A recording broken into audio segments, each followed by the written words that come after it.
Vous êtes de plus en plus nombreux à nous suivre et à participer à l'évolution de la chaîne Afrique N24, et sincèrement nous tenions à vous en remercier.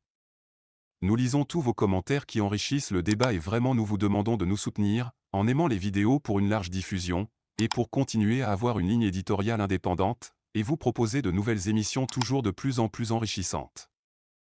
Ne restons pas passifs, soyons actifs. Merci et à bientôt.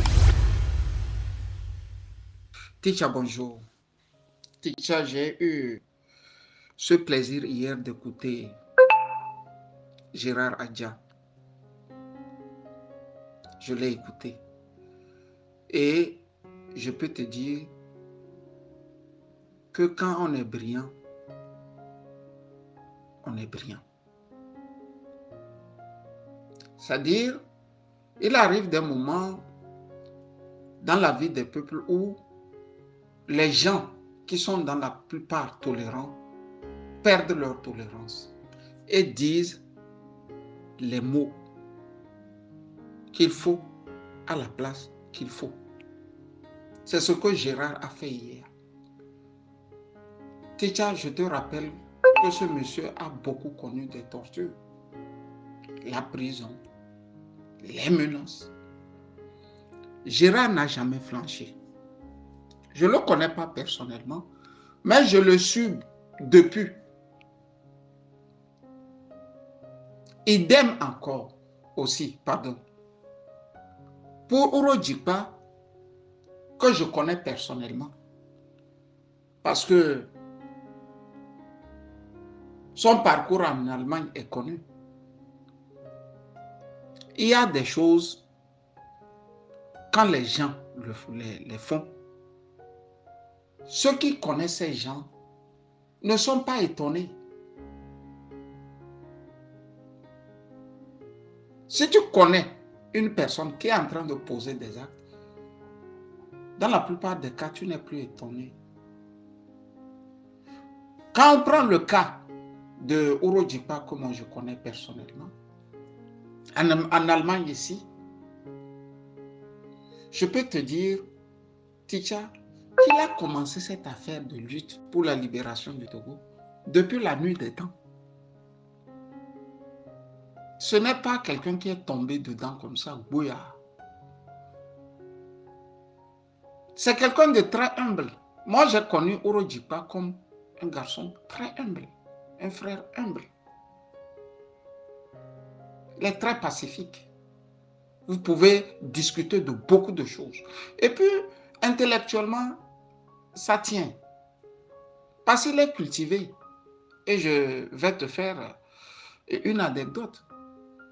Quand on ne parlait même pas de presse privée et d'une diaspora en Europe, il avait cherché un ordinateur, il a installé un petit programme et qui lui fait un fichier dans lequel il peut écrire et éditer. C'est comme ça il nous l'a partagé. Je te parle des années 2000, 2002, 2003, 2004, comme ça. Il a fait beaucoup de choses pour la diaspora. Et quand il est parti, il a fait aussi beaucoup de choses pour les Togolais. Sauf que la compréhension des uns et des autres, dans ce que moi je peux appeler la chose politique togolaise, est très bien différente. On nous a dit qu'il avait été racheté par le pouvoir. On nous a dit qu'il aurait trahi le PNP. On nous a dit par ricochet qu'il voulait tout pour lui. Mais avec le temps, on a su aussi que le pauvre n'en était pour rien. Et qu'il a cassé la glace le moment où il le fallait. Vous voyez, on ne devient pas un homme fier. On ne se lève pas pour devenir un homme fier, un homme digne, un homme élégant. On naît avec. Un temps si peu, on peut vous détourner. Mais vous revenez à la case départ. Chassez le naturel il revient au galop. Chasser le naturel et il revient au galop. Vous voyez bien que là où il y a une petite disposition à aider le Togo, Ouro Djikpa est là-bas. Là où il y a 2 ou 3 Togolais qui se réunissent pour que le Togo soit libéré, vous le voyez là-bas. Je vous ai dit, c'est un homme très humble. La seconde anecdote est celle-ci. Ticha. Après plus de 20 ans, quand je débarque au Togo, curieusement, la première personne que j'ai rencontrée de la diaspora à Lomé était Ouro Djikpa. Il tenait son truc, comment vous les appelez, le bouilloire qui permet de faire les ablutions, de prier à la station d'Agbalopédo. On s'est salué et ma première question était, cher frère, comment tu survis ici? Et il m'a répondu, je n'ai que Dieu avec moi. Je n'ai que Dieu avec moi. Donc, pour te dire que, Ticha, moi, je ne suis pas étonné. Il a beau se retrouver dans les bras de Faure Gnassingbé, il va renaître de ses cendres. Parce qu'il n'est pas né pour trahir. Il ne connaît pas ça. Vous voyez bien que ceux qui se jettent dans la politique et qui ne l'ont pas dans l'âme, ils trahissent. Ils trahissent et puis sont fiers d'avoir trahi. Si aujourd'hui Faure mettait 100 milliards, 100 millions, prenez tout ce que vous voulez, 10 millions, 20 millions, à acheter Camus Sali, eh je suis un homme. Il se peut que je sois gagné par une faiblesse et que je prenne son argent. Mais une fois à l'intérieur, je vais ressortir. Ce n'est pas possible que je reste indéfiniment avec Faure et travaille indéfiniment avec lui. C'est le cas de Ouro Djikpa. C'était une très grande fierté hier. J'ai visualisé le truc à 2h, 3h du matin hier. Et j'étais allé au lit avec une petite joie.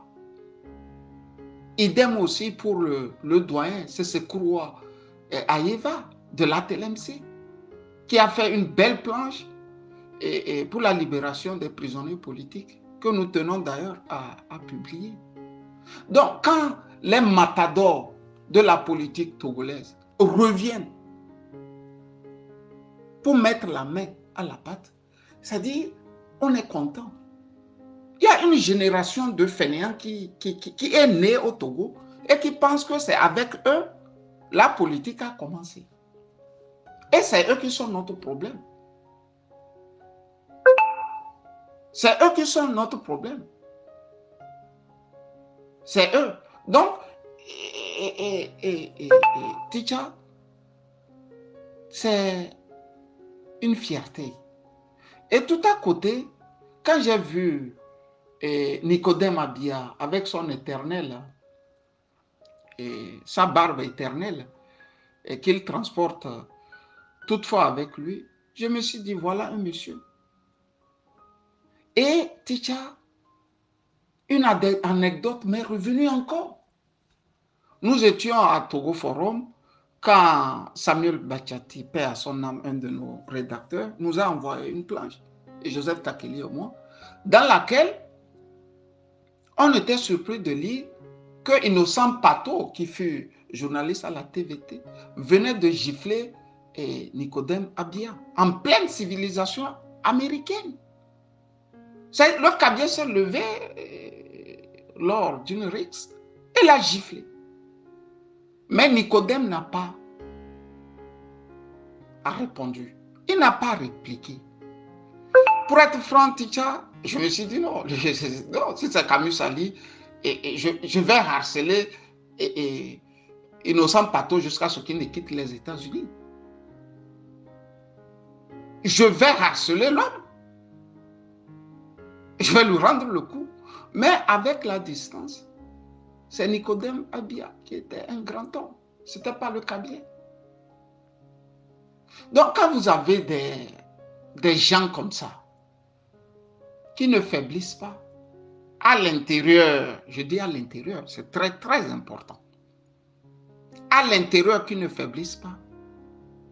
Mais il faut être mal éduqué pour faiblir à l'extérieur.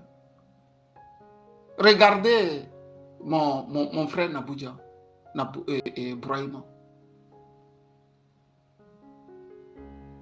Les séquelles de la prison, beaucoup de choses. En privé, il te le dit. Mais lui n'a pas encore baissé les bras.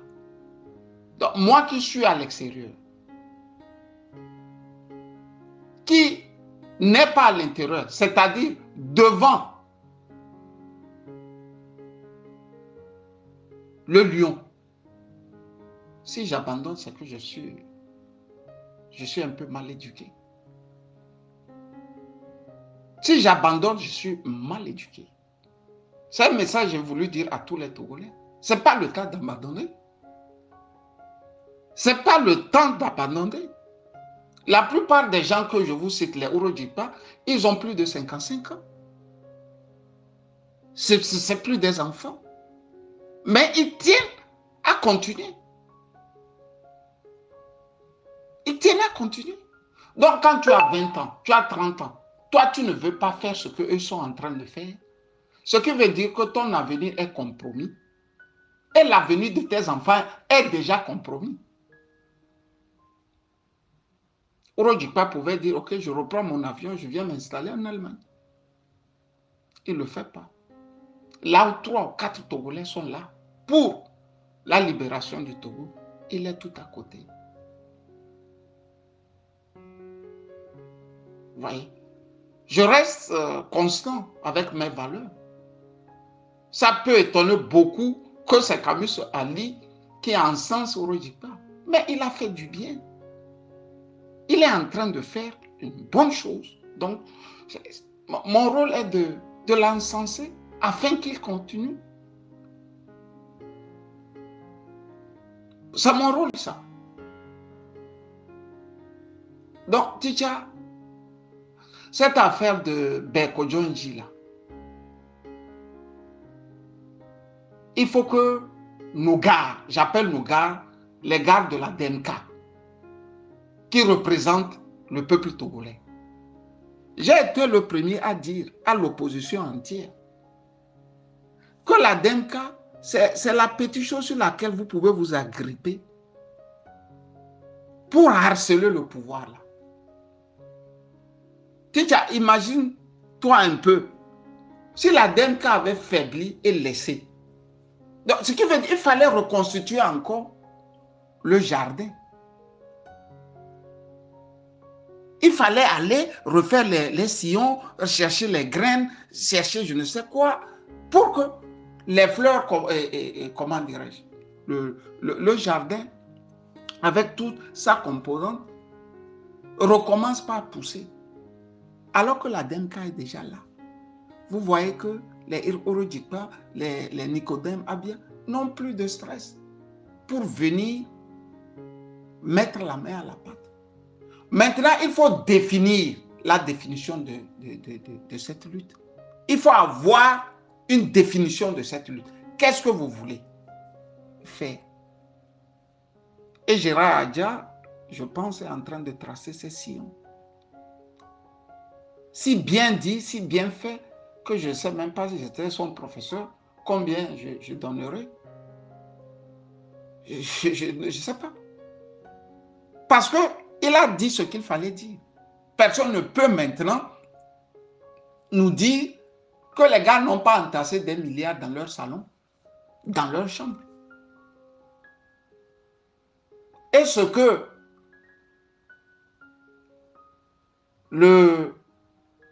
les gens de la CASC, je crois, du côté de l'Afrique centrale, a fait en changeant les billets francs CFA. Si on pouvait l'amener aussi au Togo, ça serait très bien. Parce qu'on prendrait tout de suite tous les milliardaires là dans le sac. Parce qu'ils viendront avec des sacs pour faire les échanges. Grosso modo, Ticha, je ne vais pas faire le coq à l'âne. Nous suivons de près ce que tous sont en train de faire. Et c'est avec une fierté que nous commençons cette nouvelle année. Nouvelle année dans laquelle je pense que cette fois-ci, la lutte là ira à son terme. Parce que ce n'est pas possible que une personne, aujourd'hui, hier, son père tienne 8 millions d'habitants, comme si on était dans un étable à couchons. Bonne journée. Vous êtes de plus en plus nombreux à nous suivre sur Afrique N24, et vraiment nous tenions à vous en remercier. Nous lisons tous vos commentaires qui enrichissent le débat et vraiment nous vous demandons de nous soutenir pour continuer à avoir cette ligne éditoriale indépendante, et vous proposer des émissions toujours de plus en plus enrichissantes. Merci et à bientôt. Likez la vidéo si ce n'est pas déjà fait. Laissez aussi votre point de vue en commentaire. Abonnez-vous et cliquez aussi sur la petite cloche de notification pour ne rien rater de nos prochaines vidéos. N'oubliez pas de partager aussi la vidéo et de la liker.